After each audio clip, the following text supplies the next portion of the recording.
News room live sponsored by Chandragupta academy, top floor, Rama Govind palace, Rewa.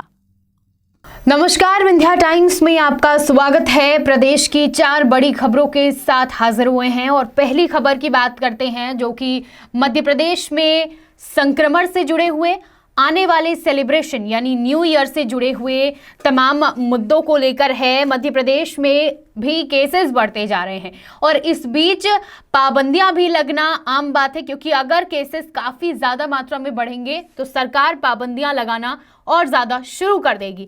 इस बीच मुख्यमंत्री शिवराज सिंह चौहान ने निर्देश दिए हैं कि न्यू ईयर सेलिब्रेशन नहीं किया जाएगा। वैक्सीन की दोनों डोज अगर नहीं लगी है तो आप न्यू ईयर सेलिब्रेशन में शामिल नहीं हो सकते हैं। चिकित्सा शिक्षा मंत्री विश्वास सारंग ने इस बात को बताया है। उन्होंने कहा है कि मुख्यमंत्री शिवराज सिंह चौहान ने कोरोना के हालात की समीक्षा की है और उन्होंने बताया है कि सीएम के निर्देश हैं कि वैक्सीन की दोनों डोज लगाने वाले ही न्यू ईयर सेलिब्रेशन कर सकेंगे और यह सुनिश्चित किया जाएगा कि फिलहाल किसी तरह की कोई अन्य पाबंदी लगाने का निर्णय नहीं लिया गया है। मतलब साफ तौर पर मुख्यमंत्री शिवराज सिंह चौहान ने ये निर्देश दे दिए हैं कि अगर आपको वैक्सीन की दोनों डोज नहीं लगी है तो आप न्यू ईयर सेलिब्रेशन में नहीं शामिल हो सकते हैं। जो पिछला 2 साल था उसमें न्यू ईयर किस तरीके से आपने मनाया है ये आप सभी को पता होगा। तमाम पाबंदियां इसलिए थी क्योंकि संक्रमण काफी ज्यादा था।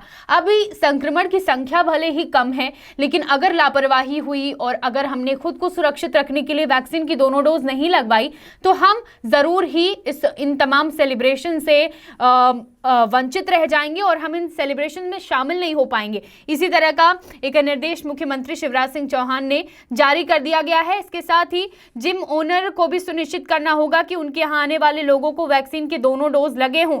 विश्वास सारंग ने कहा कि मध्य प्रदेश से सटे राज्यों में कोरोना के मरीज बढ़े हैं और अभी तक सुखद खबर है कि प्रदेश में ओमिक्रॉन का मरीज नहीं मिला है। इसके अलावा उन्होंने ये भी कहा है कि इंजीनियर एवं मेडिकल कॉलेज में आने वाले सभी छात्रों को वैक्सीन के दोनों डोज लगवाना जरूरी होगा। साथ ही जिम व भीड़ जहां पर है वहां पर स्थानों पर दोनों डोज लगवाना अनिवार्य होगा। अगर आप जिम जा रहे हैं तो वहां पर भी आपको तभी जाने की अनुमति मिलेगी जब आपको दोनों डोज लगी होगी। कोचिंग में भी आने वाले छात्र छात्राओं को दोनों डोज लगाना सुनिश्चित करना है। पाबंदियों पर अभी तक कोई फैसला नहीं लिया गया है। यहाँ पर विश्वास सारंग ने कहा कि मास्क को लेकर रोको टोको अभियान चलाया जाएगा। सभी जिलों में यह सुनिश्चित किया जाएगा कि सभी लोग मास्क का अनिवार्य रूप से उपयोग करें, लेकिन गाइडलाइन का पालन करें। उन्हें जागरूक किया जाएगा फिर से अभियान के माध्यम से, लेकिन और ज्यादा किसी पाबंदी पर अभी कोई फैसला नहीं लिया गया है। लेकिन अगर हमने लापरवाही करी और अगर मध्य प्रदेश में भी ओमिक्रॉन ने दस्तक दे दी, मध्य प्रदेश में केसेस काफी मात्रा में बढ़ने लगे, तो जरूर ही पाबंदियां लगाने पर सरकार मजबूर हो जाएगी और ये पाबंदियों का असर हम पर ही पड़ेगा। इसलिए आने वाले दिनों में संक्रमण से बचने के लिए और इस संक्रमण को मध्य प्रदेश में हावी होने से बचाने के लिए हमें सावधान होना बहुत जरूरी है। बढ़ते हमारी दूसरी बड़ी खबर की ओर। पंचायत चुनाव, ये मुद्दा मध्य प्रदेश में भुनता ही जा रहा है और ये उलझता ही जा रहा है। दरअसल पिछले कई दिनों से पंचायत चुनाव को लेकर पेंच लगातार हर दिन एक नए मुद्दे पर आकर अटक रहा है।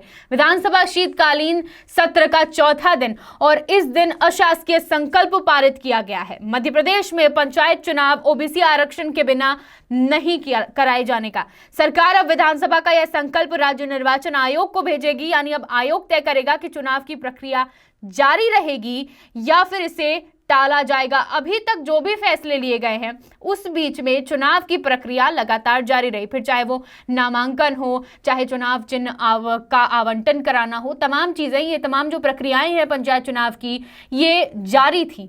लेकिन जो आज संकल्प पारित हुआ है राज्य निर्वाचन आयोग को भेजा जाएगा सरकार के द्वारा और राज्य निर्वाचन आयोग इस चीज का फैसला लेगा कि पंचायत चुनाव की जो प्रक्रियाएं हैं उन्हें आगे बढ़ाना है या फिर उन पर रोक लग जाएगी।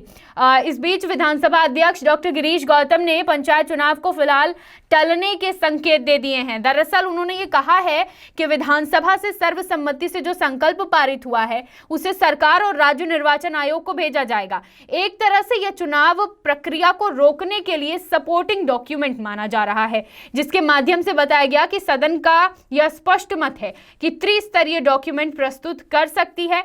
आयोग अभी इंतजार में है कि सुप्रीम कोर्ट पुनर्विचार याचिका पर क्या फैसला देता है। विधानसभा के शीतकालीन सत्र का गुरुवार का ये चौथा दिन और यहां पर संकल्प पारित हुआ है कि बिना ओबीसी आरक्षण के चुनाव नहीं कराए जाएंगे, या कहें कि आरक्षण के बिना पंचायत चुनाव नहीं होंगे। तो एक तरीके से जो विधानसभा अध्यक्ष ने ये संकेत दिए हैं कि एक सपोर्टिंग डॉक्यूमेंट है चुनाव प्रक्रिया पे रोक लगाने की। तो देखना होगा कि इस पर निर्वाचन आयोग का क्या आगे फैसला होता है। हालांकि निर्वाचन आयोग इस पर अभी नजर बनाए हुए कि पुनर्विचार याचिका पर सुप्रीम कोर्ट क्या फैसला लेता है। तो देखना होगा कि पंचायत चुनाव आगे आने वाले दिनों में होते हैं या नहीं। ये जो तमाम उलझने हैं ये कब तक में सुलझ पाती हैं, लेकिन इस बीच अभी फिलहाल तो चुनाव की तमाम प्रक्रियाएं जारी हैं। देखना होगा कि आगे क्या कुछ होता है। बढ़ते हैं तीसरी बड़ी खबर की ओर। शीतकालीन सत्र का चौथा दिन और एक बड़ा फैसला लिया गया है। सरकारी व निजी संपत्ति नुकसान की वसूली विधेयक 2021 विधानसभा में बहुमत से पारित कर लिया गया है, पारित हो गया है।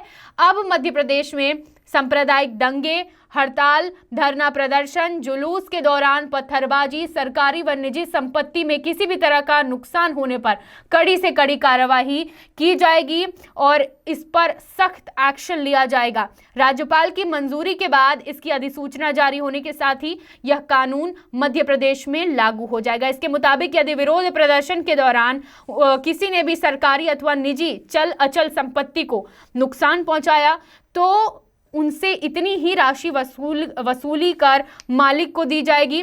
यही नहीं, जरूरत पड़ने पर आरोपी की संपत्ति कुर्क करने का भी प्रावधान इस कानून में है। डॉक्टर नरोत्तम मिश्रा ने बताया कि विधेयक ऐसे लोगों के लिए बनाया गया है जो दंगे के दौरान सार्वजनिक संपत्ति को नुकसान पहुंचाते हैं। अक्सर ये देखा गया है कि किस तरीके से जुलूस में, सांप्रदायिक दंगों में या कहें कि प्रदर्शन में निजी संपत्ति और सरकारी संपत्ति को नुकसान होता है। तो अब अगर ये नुकसान होता है तो इसकी भारी कीमत भी चुकानी पड़ सकती है। नए कानून के तहत ट्रिब्यूनल का गठन होगा और इसका अधिकार क्षेत्र प्रदेश के सभी जिलों तक रहेगा। इसमें रिटायर्ड जज को कमिश्नर बनाया जा सकता है। आईजी व सचिव रैंक के रिटायर्ड अफसर मेंबर होंगे। वहीं ट्रिब्यूनल में जिला स्तर पर क्लेम कमिश्नर होगा जिसका काम एडिशनल या डिप्टी कलेक्टर को सौंपा जाएगा। हाई कोर्ट में अपील भी हो सकेगी। शिकायत के बाद क्लेम कमिश्नर मौके पर जाकर फोटोग्राफ व नुकसान की रिपोर्ट ट्रिब्यूनल को देगी और इसी के आधार पर ट्रिब्यूनल फैसला देगा। क्लेम कमिश्नर उसका पालन करेगा और ट्रिब्यूनल को मजबूती देने के लिए इसके फैसले को चुनौती सिर्फ हाई कोर्ट में दी जा सकेगी। तो अब ये कानून जल्द ही मध्य प्रदेश में लागू हो जाएगा और निजी संपत्ति, सरकारी संपत्ति पर नुकसान पहुंचाने वाले लोगों पर अब सख्त से सख्त कार्रवाई होगी। बढ़ते हमारी चौथी और आखिरी खबर की ओर। मध्य प्रदेश में इन दिनों मौसम का जो बदलाव है और इससे ठंड काफी ज्यादा मध्य प्रदेश में बढ़ती जा रही है और ताजा जो रिपोर्ट है मौसम विभाग की उसके अनुसार आगे आने वाले दिनों में बारिश की संभावना भी है। मध्य प्रदेश में जम्मू कश्मीर समेत पहाड़ी इलाकों से आने वाली हवाओं का असर दिखेगा और इससे 26 से लेकर 29 दिसंबर तक नॉर्थ इंडिया में भारी बारिश और बर्फबारी होने की संभावना है। मौसम विभाग का कहना है कि मध्य प्रदेश पर इसका सीधा असर पड़ेगा।